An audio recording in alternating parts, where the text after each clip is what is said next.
Good evening. Thank you for joining me tonight. Welcome to Miss Mary's Closet. For all of you returning subscribers and followers, thank you so much for all the love and support. I can't thank you enough. Honestly, it's what keeps me going. And for everyone who's new to Miss Mary's Closet, welcome.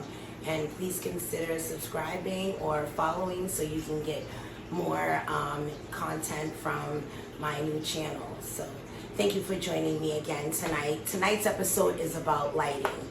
I'm going to try to talk quickly because I only have 10 minutes. And lighting is a very broad topic and it's very detailed. And so I'm just going to stick to the basics, all right? So that you guys know where to begin with the lighting in your home.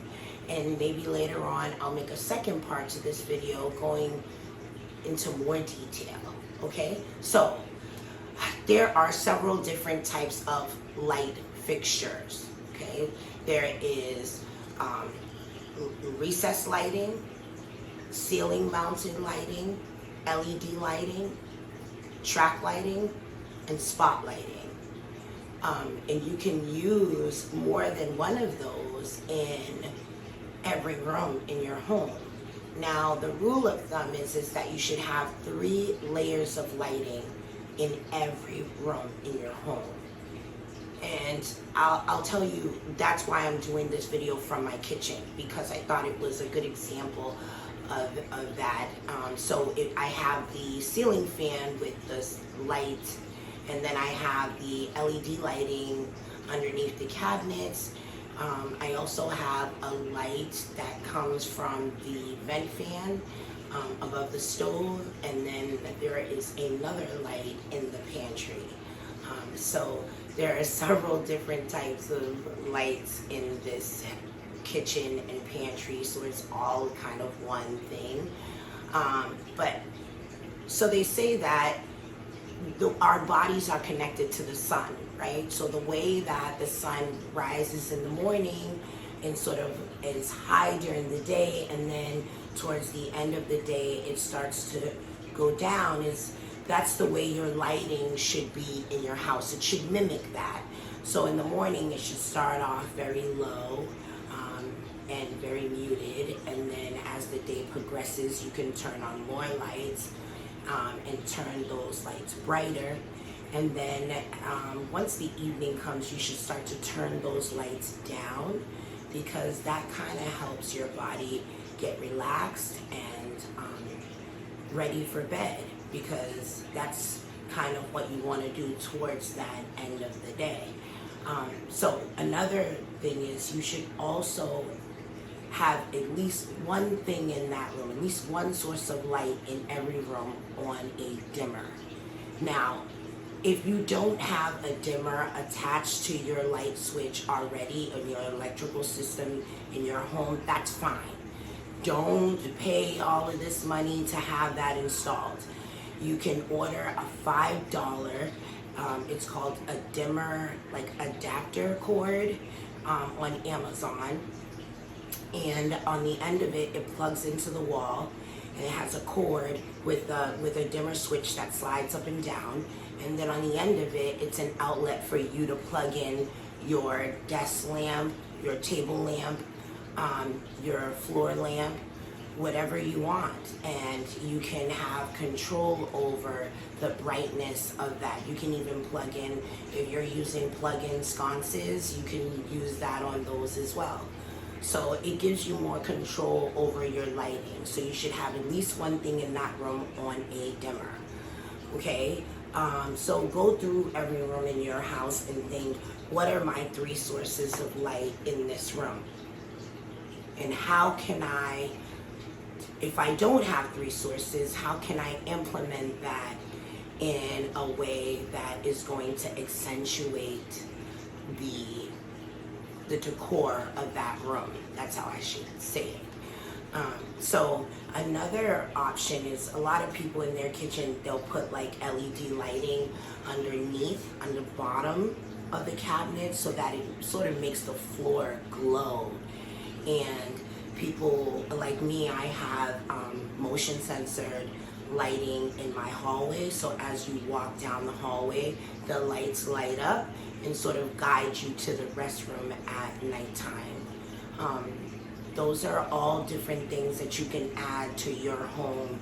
You don't have to install expensive electrical things, because that, I mean, just to install an outlet in your home, the going rate, just the basic rate is $300 per outlet.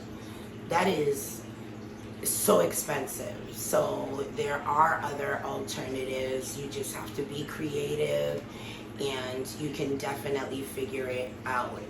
And that there's other ways to make that room look amazing. Another thing is, think about the tasks or the things that you'll be doing in that room, right?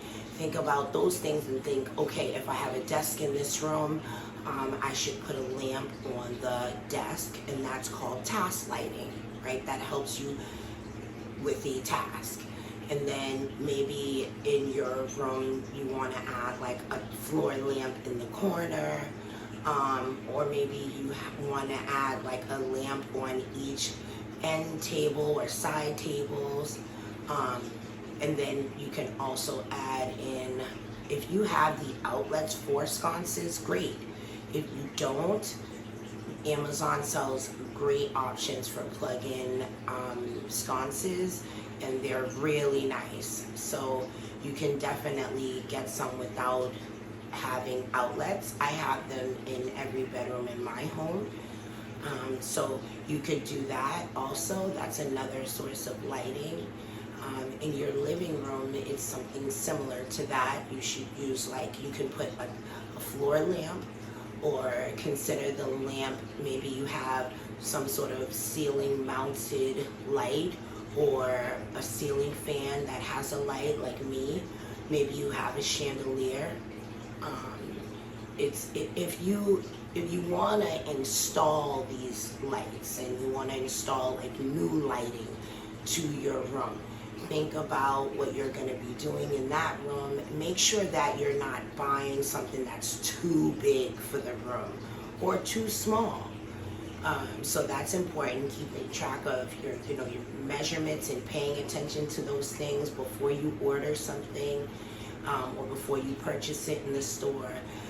Thinking about the size of the room that it is. If you're gonna add a chandelier over a table, just make sure that it's not blocking anyone who's sitting at the table from having conversation. Okay, it should not be blocking anyone from having conversation at the table. You don't want people looking around a chandelier to talk to each other. That's not good. Also, I will say, please, people, stop using lamps without a lampshade. Cut it out. It's ghetto. Don't do it. Please, for me, buy a lampshade, okay? Put a lampshade on there. You can get them. They're not very expensive, and you can put one on there. Now, combining different types of light fixtures in one room. Now, the rule is either they can all be the same color. So if you're going to put, for example, sconces on the wall on each side of your bed, and then you're going to have a floor lamp, and let's say you have 2 chairs and a little seating area or a little reading nook, and you have like a little lamp over there or a desk. Now, they could either all be the same shape, or they have to be all the same color. So as long as you use those guidelines, it should come out looking very nice. And just like I said, another tip I wanted to tell you that I learned. At nighttime, a lot of us tend to look at our phones or our iPads or our laptops, and we'll be on our devices until we happen to fall asleep. Now, the problem with that is these devices reflect blue lighting. And blue lighting, it sort of interferes with the production of melatonin. And melatonin is what helps us get tired and ready for sleep. So it's important that you get ready for bed, and that you're not staying up till very late at night and not getting the proper rest. So you should be turning the light down from your devices. Just don't have it as bright. Try to use that light as low as you can, where you can still read or type or whatever you can. As long as you can still see the screen, that's great. But try to dim down the light on your devices as much as possible so that you can still get tired at an appropriate time and get rest so that you feel great the next morning. It's important for your health. So thank you for joining me again this evening on Miss Mary's Closet. I will ask you that please everybody go over to YouTube and subscribe, like the video, show me love. That lets YouTube know that they should send my videos out to more people so that it reaches more of an audience. I would appreciate that. But next time, con mucho amor from Miss Mary's Closet.